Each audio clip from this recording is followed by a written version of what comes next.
ഓർമ്മ. ഈ ഓർമ്മ എന്നും നിലനിർത്തുവാൻ ദൈവം അവരെ പഴയ നിയമത്തിൽ പല ആവർത്തി ഓർമ്മപ്പെടുത്തുന്നുണ്ട്. ഞാൻ നിയമാവർത്തനങ്ങളുടെ പുസ്തകം 8-ാം അധ്യായം 11 മുതൽ 14 വരെയുള്ള വാക്യങ്ങളിൽ ഇപ്രകാരം കുറിക്കുന്നുണ്ട്: ഞാനിന്ന് നിന്നും നിങ്ങൾക്ക് നൽകുന്ന കൽപ്പനകളും നിയമങ്ങളും ചട്ടങ്ങളും ലംഘിച്ച് നിങ്ങളുടെ ദൈവമായ കർത്താവിനെ വിസ്മരിക്കാതിരിക്കുവാൻ ശ്രദ്ധിച്ചുകൊള്ളുവിൻ. നിങ്ങൾ ഭക്ഷിച്ച് തൃപ്തരാവുകയും നല്ല വീടുകൾ പണിത് അവയിൽ താമസിക്കുകയും നിങ്ങളുടെ ആടുമാടുകൾ പെരുകുകയും വെള്ളിയും സ്വർണവും വർദ്ധിക്കുകയും മറ്റു സകലതും സമൃദ്ധി ഉണ്ടാവുകയും ചെയ്യുമ്പോൾ നിങ്ങൾ അഹങ്കരിക്കാതിരിക്കുകയും അടിമത്തത്തിന്റെ ഭവനമായ ഈജിപ്തിൽ നിന്ന് നിങ്ങളെ കൊണ്ടുവന്ന നിങ്ങളുടെ ദൈവമായ കർത്താവിനെ വിസ്മരിക്കാതിരിക്കുവാൻ പ്രത്യേകം ശ്രദ്ധിക്കുവിൻ. ഇങ്ങനെ പരസ്പരം ഓർമ്മിച്ചും എന്നും ദൈവവും ഇസ്രായേൽ ജനവും ഈ ഓർമ്മ ചരിത്രത്തിൽ പുതുക്കിക്കൊണ്ടേയിരുന്നു. എന്നാൽ പുതിയ നിയമത്തിലേക്ക് വരുമ്പോൾ പെസഹായ്ക്ക് പുതിയൊരു ഊടും പാവും ദൈവം നൽകുകയാണ്. പഴയ നിയമത്തിൽ പെസഹ കടന്നുപോകലിന്റെ ഒരു ഓർമ്മ ആചരണം മാത്രമായിരുന്നെങ്കിൽ പുതിയ നിയമത്തിലേക്ക് വരുമ്പോൾ ഇത് എന്റെ ഓർമ്മയ്ക്കായി ചെയ്യുവിൻ എന്ന് മൊഴിഞ്ഞവന്റെ കടന്നുവരവന്റെ പാദം കഴുകലിന്റെ കൂടെ വസിക്കലിന്റെ കൂട്ടിരിപ്പിന്റെ ഓർമ്മയാണ്. ഹൃദയത്തിൽ അറിയാൻ ജീവിതത്തിൽ അപ്പമായി അലിഞ്ഞു ചേരുന്നതിന്റെ പൊരുൾ. ബഹുമാനപ്പെട്ട വിക്ടർച്ചന്റെ വാക്കുകൾ കടമെടുത്തുകൊണ്ട് കൂടെ നടന്നവൻ കുർബാനയായതിന്റെ, കൂട്ടിരുന്നവൻ കൂദാശയായതിന്റെ ഓർമ്മ പെരുന്നാൾ. എല്ലാവർക്കും ഈ ഓർമ്മ ദിനത്തിന്റെ നന്മകളും പ്രാർത്ഥനകളും സ്നേഹപൂർവ്വം നേരുകയാണ്. വിശുദ്ധ വൈരുദ്ധ്യങ്ങളുടെ ആർദ്രതയാണ് പെസഹ വ്യാഴത്തിന്റെ ധന്യത എന്ന് പറയുന്നത്. യജമാനൻ ദാസന്റെ പാദം കഴുകുന്നു. ഇടയൻ കുഞ്ഞാടിന് വേണ്ടി അറുക്കപ്പെടുന്നു. ജീവൻ ഹോമിക്കുന്ന ബലി അനേകരുടെ ജീവന്, നിത്യജീവന് കാരണമായിരിക്കും. തൊട്ടടുത്തിരിക്കുന്നവൻ ഒറ്റിക്കൊടുക്കുമെന്ന് അറിഞ്ഞിട്ടും അവൻ തന്റെ ഭക്ഷണത്തിന്റെ ഒരു പങ്ക് വിഭജിച്ചു നൽകുകയാണ്. ചുംബിച്ച് കെട്ടിപ്പിടിച്ച് വഞ്ചിച്ചവനെ സ്നേഹിത എന്ന് വിളിച്ച് ഇതെന്റെ ഓർമ്മയ്ക്കായി ചെയ്യുവിൻ എന്ന് അവൻ മൊഴിയുകയാണ്. വാസ്തവത്തിൽ ജീവിതത്തിൽ ഒരിക്കലെങ്കിലും നിഷ്കരണം ഒറ്റപ്പെട്ടതിന്റെയും തന്ത്രപൂർവം ഒറ്റിക്കൊടുക്കപ്പെട്ടതിന്റെയും കൈപ്പേറിയ അനുഭവമുള്ള ഒരാൾക്ക് മാത്രമേ പെസഹായുടെ ഈ ഓർമ്മ അതിന്റെ യഥാർത്ഥ അർത്ഥത്തിൽ മനസ്സിലാക്കുവാനായിട്ട് കഴിയുകയുള്ളൂ. ഒരുപക്ഷെ ക്രിസ്തുവിന്റെ ഈ മനോവേദന വളരെ വ്യക്തമായി മനസ്സിലാക്കുവാൻ പഴയ നിയമത്തിൽ കഴിഞ്ഞിരിക്കുക ദാവീദ് രാജാവിനായിരിക്കണം. സങ്കീർത്തനങ്ങളുടെ പുസ്തകം 55-ാം അധ്യായം 12 മുതൽ 13 വരെയുള്ള വാക്യങ്ങളിൽ തന്റെ പ്രിയപ്പെട്ട കോഴിനെ ഓർത്ത് ദാവീദ് കരയുന്നുണ്ട്. ശത്രുവെല്ലാം എന്നെ നിന്ദിക്കുന്നത് ആയിരുന്നെങ്കിൽ ഞാൻ സഹിക്കുമായിരുന്നു. എതിരാളിയല്ല എന്നോട് ധിക്കാരപൂർവ്വം പെരുമാറുന്നത് ആയിരുന്നെങ്കിൽ ഞാൻ അവനിൽ നിന്ന് മറഞ്ഞിരിക്കുമായിരുന്നു. എന്നാൽ എന്റെ സഹചാരനും ചങ്ങാതിയുമായ ഉറ്റ സ്നേഹിതനുമായ ഈ തന്നെ അത് ചെയ്തത്. സ്നേഹം നിറഞ്ഞവരെ, യേശുവിന് ആ പെസഹ വ്യത്യസ്തമായിരുന്നു. കാരണം അവനെല്ലാം അറിഞ്ഞിരുന്നു. സ്നേഹിതനായ യൂദാസ് തന്നെ ഒറ്റിക്കൊടുക്കുമെന്നും ശിഷ്യപ്രധാനിയായ പത്രോസ് തള്ളിപ്പറയുമെന്നും മറ്റുള്ളവരെല്ലാം ഓടി ഒളിക്കുമെന്നും ഒടുവിൽ താൻ മരണത്തിന് ഏൽപ്പിക്കപ്പെടുമെന്നും അവന് അറിയാമായിരുന്നു. അവന്റെ മുന്നിലുണ്ടായിരുന്ന വിധിയെക്കുറിച്ച് അവന് വളരെ വ്യക്തമായ അറിവുണ്ടായിരുന്നു. ഈ ഒരു തലത്തിൽ നിന്ന് വേണം പെസഹായെ കുറിച്ച്, ഈ പെസഹ വ്യാഴനെ കുറിച്ച് നാം ചിന്തിക്കേണ്ടത്. അമേരിക്കയിൽ ഏറ്റവും കൂടുതൽ ശ്രദ്ധിക്കപ്പെടുന്ന ടി വി അവതാരികയായ ഓർഫെ വിൻഫ്രെ തന്റെ ബാല്യകാലത്തിലെ കടുകട്ടിയായ സംഭവങ്ങളെ ഓർത്തുകൊണ്ട് തനിക്ക് ബാല്യത്തിൽ സംഭവിച്ച എല്ലാ മുറിവുകളെയും ചവിട്ടുപടിയായി മുന്നോട്ട് വന്നുകൊണ്ട് അവിടുത്തെ സമൂഹത്തെ മുഖ്യധാരയിൽ ഉയർന്നു വന്ന ഈ ശ്രീരത്നം ഇപ്രകാരം ഒരിക്കൽ പറയുകയുണ്ടായി. എക്കാലത്തെ ഏറ്റവും വലിയ കണ്ടുപിടുത്തം എന്നത് ഒരു വ്യക്തി തന്റെ മനോഭാവം മാറ്റുന്നതിലൂടെ ഭാവിയിൽ മാറ്റങ്ങൾ വരുത്തുവാൻ സാധിക്കുമെന്നതാണ്. ഏറ്റവും വലിയ കണ്ടുപിടുത്തം എന്നത് തന്റെ മനോഭാവം മാറ്റുന്നതിലൂടെ ഭാവിയെ നിയന്ത്രിക്കുവാൻ കഴിയുമെന്നതാണ്. ഈശോയുടെ ശിഷ്യ സമൂഹത്തിലും ഇപ്രകാരം ഉണ്ടായിരുന്നു. ഭാവിയുടെ ഗതിവിഗതി നിയന്ത്രിച്ച രണ്ട് കൂട്ടർ. എനിക്കെന്ത് കിട്ടും എന്ന് ചിന്തിച്ച ഒരുവനും ഞാൻ എന്ത് നൽകും എന്ന് ചിന്തിച്ച മറ്റൊരു കൂട്ടവും. എനിക്കെന്ത് കിട്ടും എന്ന് ചിന്തിച്ചത് യൂദാസ് ആയിരുന്നു. 12 പേരിൽ ഒരുവനായ യൂദാസ് കറിയോത്ത പ്രധാന പുരോഹിതന്മാരുടെ അടുത്ത് ചെന്ന് ചോദിക്കുകയാണ്. മത്തായിയുടെ സുവിശേഷം 26-ാം അധ്യായം 14 മുതൽ 16 വരെയുള്ള വാക്യങ്ങളിൽ, ഞാൻ അവനെ നിങ്ങൾക്ക് ഏൽപ്പിച്ചു തന്നാൽ നിങ്ങൾ എനിക്ക് എന്ത് തരും? അവർ അവന് 30 നാണയങ്ങൾ വാഗ്ദാനം ചെയ്തു. ഗുരുവിന്റെ വില തീർത്തും കുറച്ചു കണ്ട ഹതഭാഗ്യനായ ഒരു ശിഷ്യനായിരുന്നു യൂദാസ്. കാരണം 30 വെള്ളിക്കാശ് എന്നത് ഒരു അടിമയുടെ വിലയാണ്. മരിച്ചവരെ ഉയർപ്പിച്ച, രോഗങ്ങൾ സുഖപ്പെടുത്തിയ, ലോകം കണ്ടിട്ടുള്ളതിൽ വെച്ച് ഏറ്റവും വലിയ വാഗ്മിയും അത്ഭുതങ്ങളും അടയാളങ്ങളും പ്രവർത്തിച്ച് നിയമത്തിലും പാരമ്പര്യത്തിലും അഗാധ പാണ്ഡിത്യമുള്ള കർത്താവിന് വില തീർത്തും കുറഞ്ഞു പോയിരിക്കുന്നു. എന്തെങ്കിലും സ്വന്തമാക്കുവാനായിട്ട് കൂടെയുള്ള വിലപിടിപ്പുള്ളതിനെ വിറ്റ് തുലയ്ക്കുന്ന വ്യക്തികളിൽ ഒരു പ്രതിനിധിയായി യൂദാസ് നമ്മുടെ മുന്നിൽ ചുരുങ്ങി പോവുകയാണ്. ഇന്ന് നമ്മുടെ സമൂഹങ്ങളിലും കൂട്ടായ്മകളിലും കുടുംബങ്ങളിലും യൂദാസിന്റെ മുഖം പേറുന്ന ഒത്തിരി പേരുണ്ട്. വിലപ്പെട്ടതിന്റെ വില തിരിച്ചറിയാതെ നഷ്ടപ്പെടുത്തുന്ന ഒരു കൂട്ടർ. വിളിയുടെ വിശുദ്ധി മനസ്സിലാക്കാതെ ചെളിക്കൂട്ടിലേക്ക് ഇറങ്ങിപ്പോകുന്ന വിശുദ്ധ വൈദികർ അല്ലെങ്കിൽ സന്യസ്തർ. ദാമ്പത്തിക വിശ്വസ്തതയുടെ ജനികമോഹങ്ങൾക്ക് വേണ്ടി വിറ്റ് തുലയ്ക്കുന്നവർ. സാമ്പത്തിക ലാഭത്തിന് വേണ്ടി, സ്ഥാനമാനങ്ങൾക്ക് വേണ്ടി വിലപ്പെട്ടതിനെ കാറ്റിൽ പറത്തുന്നവർ. അധികാരത്തിന് വേണ്ടി സത്യവും നീതിയും മൂല്യങ്ങളും വഴിയരികിൽ ഉപേക്ഷിക്കുന്നവർ. ഒരു കുപ്പി കല്ലിനു വേണ്ടി കുടുംബ സമാധാനത്തിനെ ഓടയിൽ ഒഴുക്കുന്നവർ. സ്വന്തം പേരിന്റെ വലുപ്പത്തിനായി പുതുകാൽ വെട്ടുന്നവർ. ഇവരുടെയൊക്കെ മധ്യത്തിൽ ഒറ്റിക്കൊടുത്തവനെയും തള്ളിപ്പറഞ്ഞവനെയും തിരികെ ചേർത്ത് പിടിച്ചുകൊണ്ട് നസ്രത്തിലെ തച്ചൻ നമുക്ക് മാതൃകയാകുകയാണ്. തങ്ങളുടെ മനോഭാവം കൊണ്ട് ലോകത്തിന്റെ ഗതിവിഗതി മാറ്റിമറിച്ച മറ്റൊരു കൂട്ടരാണ് യൂദാസ് ഒഴികെയുള്ള മറ്റു ശിഷ്യന്മാർ. ഇതുവരെ നാം കണ്ടത് ഇവരിൽ നാം കാണുന്നത് യൂദാസിന് നേർവിപരീതമായ മനോഭാവമാണ്. മത്തായിയുടെ സുവിശേഷം 26-ാം അധ്യായം 17-ാം വാക്യം ഇപ്രകാരം കുറിക്കുന്നുണ്ട്. ഉടുപ്പില്ലാത്ത അപ്പത്തിന്റെ 1-ാം ദിവസം ശിഷ്യന്മാർ യേശുവിന്റെ അടുത്ത് വന്ന് ചോദിച്ചു, നിനക്ക് പെസഹ എവിടെ ഒരുക്കണമെന്നാണ് നീ ആഗ്രഹിക്കുന്നത്? യൂദാസിനെ നയിച്ചത് എനിക്ക് എന്ത് കിട്ടും എന്ന ചിന്തയായിരുന്നുവെങ്കിൽ ഞാൻ എന്റെ ഗുരുവിന് വേണ്ടി എന്ത് ചെയ്യണം എന്നതായിരുന്നു മറ്റൊരു കൂട്ടരെ നയിച്ചിരുന്നത്. സ്നേഹം നിറഞ്ഞവരെ, നമുക്കൊരു ആത്മപരിശോധനയ്ക്ക് വിധേയരാക്കാം. നമ്മൾ ഇവരിൽ ഏത് ഗണത്തിൽ പെടുന്നു? ഇംഗ്ലീഷിൽ പേഴ്സണാലിറ്റി എന്ന പദം രൂപം കൊണ്ടിരിക്കുന്നത് ഗ്രീക്കിലെ പെർസോണ എന്ന പദത്തിൽ നിന്നാണ്. അതിനർത്ഥം മുഖമുടി എന്നതാണ്. പെസഹ ആഘോഷിക്കാനായി ഇനി അൽത്താരയുടെ മുന്നിൽ ഒരുങ്ങിയിരിക്കുന്ന നമുക്ക് വ്യക്തിഗതമായി ഒരു ആത്മപരിശോധന നടത്താം. ഇക്കൂട്ടരിൽ ആരുടെ മുഖമായിരിക്കും എനിക്ക് കൂടുതൽ ഇണങ്ങിയത്?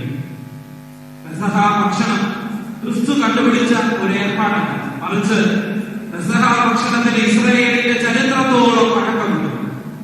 പക്ഷേ ക്രിസ്തുവിന്റെ അന്ത്യത്താഴ വേളയിൽ ക്രിസ്തു പകുത്തു നൽകിയ പെസഹ ഭക്ഷണത്തിന് ഒരു പ്രത്യേകതയുണ്ട്. അന്ന് വരെ പെസഹ കുഞ്ഞാടായിരുന്നു പെസഹ ഭക്ഷണമെങ്കിൽ അന്ത്യത്താഴ വേളയിൽ ക്രിസ്തു പങ്കുവച്ചത് തന്നെയായിരുന്നു. പഴയ നിയമത്തിലെ പെസഹ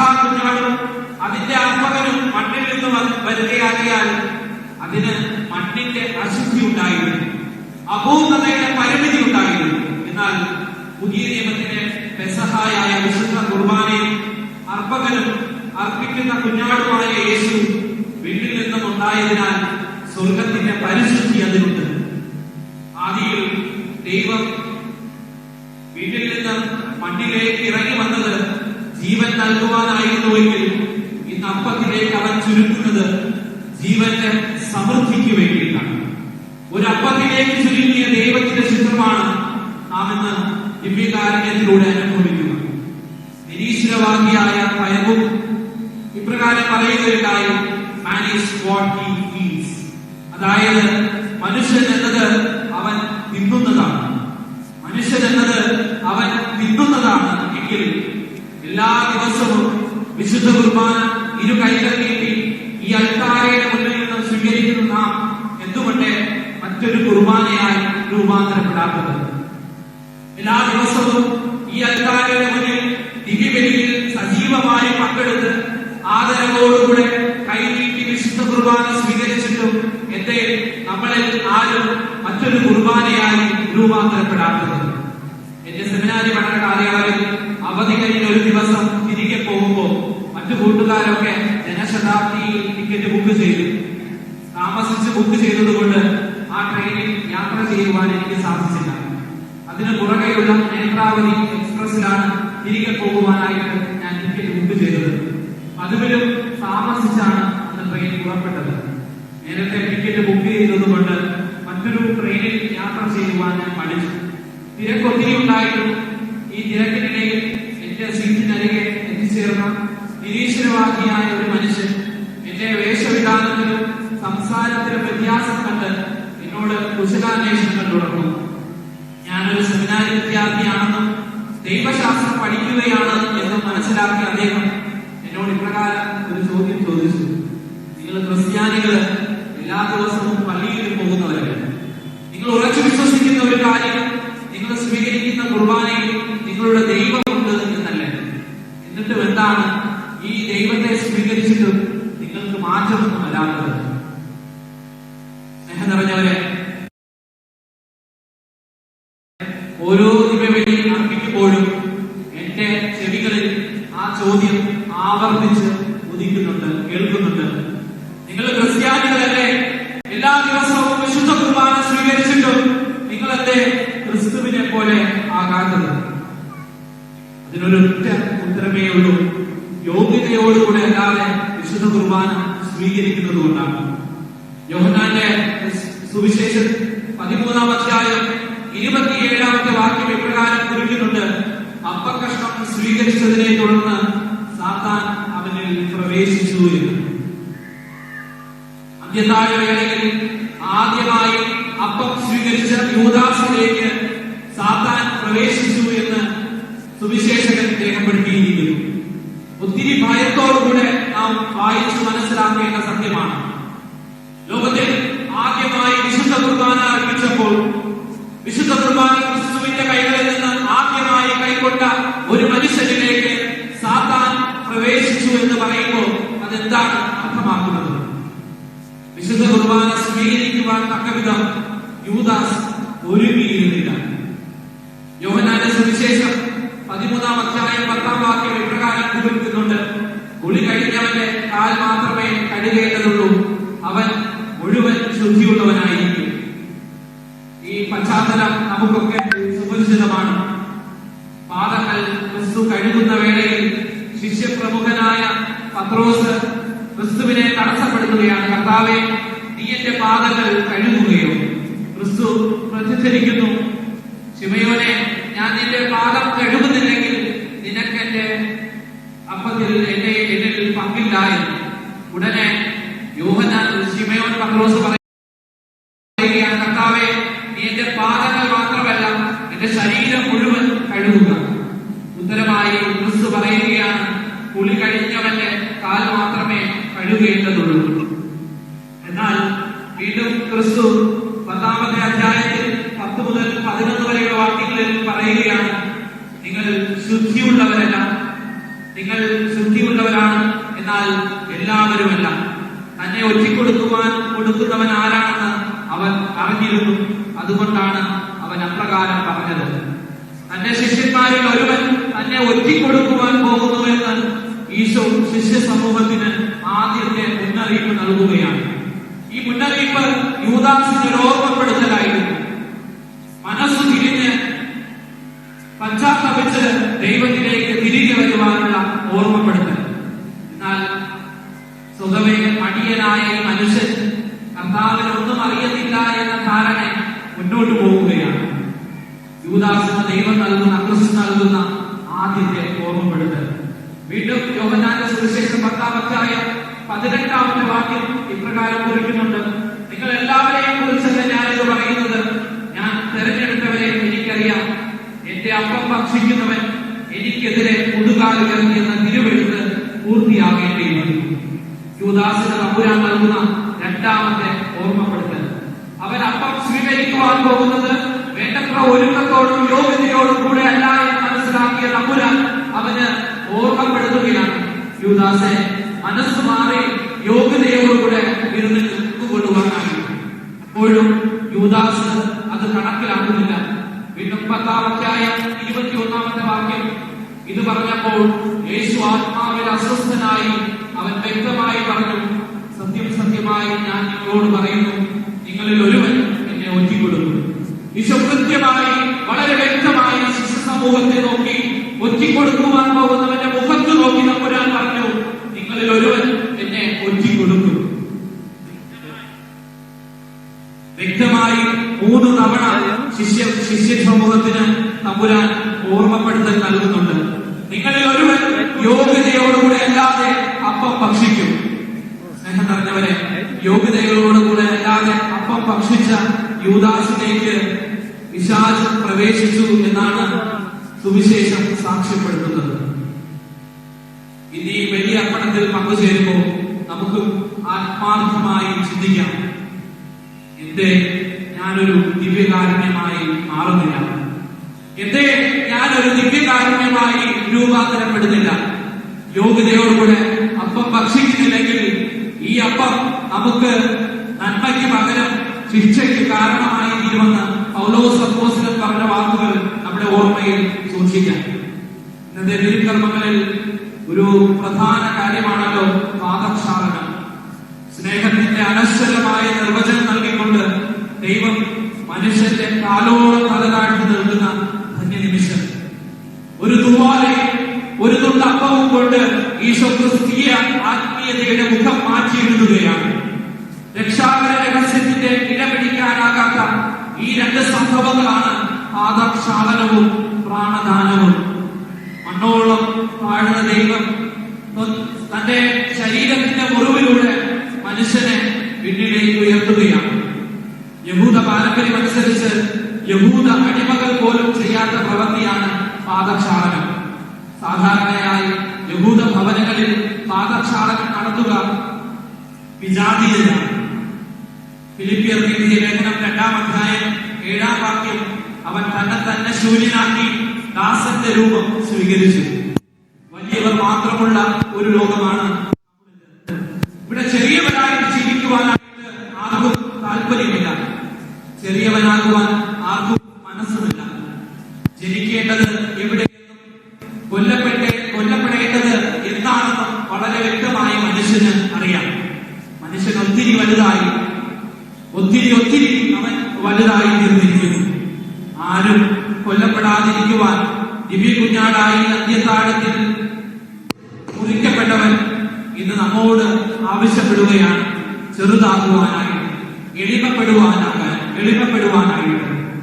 കുളി കഴിഞ്ഞവന്റെ പാദങ്ങൾ മാത്രം കഴുകിയാൽ മതിയെങ്കിലും എത്ര കുളിച്ചിട്ടും കഴുകപ്പെടാത്ത അഴുക്കും കൊണ്ട് മലിനമായി നാം ഈ സമൂഹത്തിൽ നിലകൊള്ളുന്നുണ്ട്. നമുക്ക് തമ്പുരാനോട് ആത്മാർത്ഥമായിട്ട് ചോദിക്കാം: തമ്പുരാനെ, നീ ഞങ്ങളുടെ കേശാദിപാദങ്ങൾ കഴുകണമേ. അങ്ങനെ വിശുദ്ധിയുള്ളവരായി ജീവിക്കുവാൻ നീ ഞങ്ങളെ സഹായിക്കണമേ. നമുക്കൊരു നിമിഷം കണ്ണുകൾ അടയ്ക്കാം. ആത്മാർത്ഥമായി ഈ തിരുവത്താഴ വെളിയിൽ പങ്കുചേരുമ്പോൾ കണ്ണുകൾ അടച്ച് കൂപ്പുകലങ്ങളുമായി നമുക്ക് ഇപ്രകാരം പ്രാർത്ഥിക്കാം: ഞങ്ങളോടൊപ്പം നടന്ന ക്രിസ്തുവേ, ഞങ്ങൾക്ക് വേണ്ടി കുർബാനയായവനെ, ഹൃദയത്തിലും മനസ്സിലും അഴുക്ക് പുരളാതിരിക്കുവാൻ, നീ ഞങ്ങളുടെ പാദം പുരളാതിരിക്കുവാൻ വേണ്ടിയിട്ടാണല്ലോ നീ ഞങ്ങളുടെ പാദങ്ങൾ കഴുകിയത്. കഴുകി ശുദ്ധമാക്കപ്പെട്ട ഹൃദയവും വെടിപ്പാക്കപ്പെട്ട മനസ്സാക്ഷിയും കൊണ്ട് ഞങ്ങൾ നീ ബലി അർപ്പിക്കുന്നു. ഇനിയെങ്കിലും നിന്റെ ഓർമ്മയ്ക്കായി ചിലതൊക്കെ ഞങ്ങളുടെ ജീവിതത്തിൽ ചെയ്യുവാൻ ഞങ്ങളെ നീ അനുഗ്രഹിക്കണമേ. ഓർമ്മയാകുവാനല്ല, നിന്നിൽ ആഴമായി ഓളമായി ഒഴുകുവാൻ, ഒരു നേരം മുഴുവൻ നിനക്കായി ജീവിക്കുവാൻ നീ ഞങ്ങളെ ശക്തിപ്പെടുത്തണമേ. ദൈവം നിങ്ങളേവരെയും സമൃദ്ധമായി അനുഗ്രഹിക്കട്ടെ. ഈ നല്ല ദിനത്തിന്റെ പ്രാർത്ഥനകളും നന്മകളും നിങ്ങൾക്ക് ഏവർക്കും സ്നേഹപൂർവ്വം നേരുന്നു.